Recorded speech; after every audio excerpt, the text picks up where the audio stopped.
You mentioned that you wanted to get into the phone franchise and you evaluated Techy as a great option. You also have a friend in Chula Vista who's running a similar store.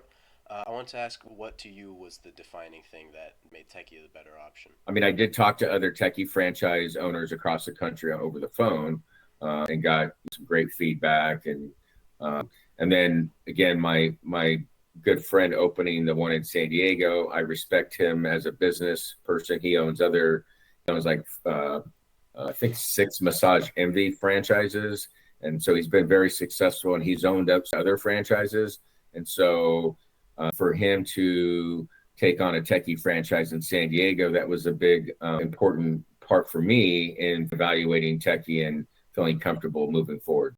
So when you were deciding to open and you were evaluating Techie, you mentioned you called other franchise owners across the Mhm. country.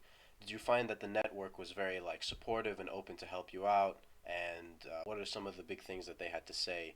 Yeah, yes, I do feel like there was a good network, and everybody was open to helping not only in the evaluation process, but as I opened up the story, many of them had said you need to call me at any time. I haven't, but they offered to help out.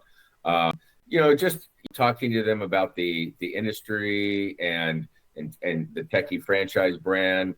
And the other big key, and I mean, this might be something that's we're going to talk about, but also a big key factor was being able to be in a Walmart building, Walmart location, being able to have space in there, and being able to have that foot traffic was also a big part of my decision.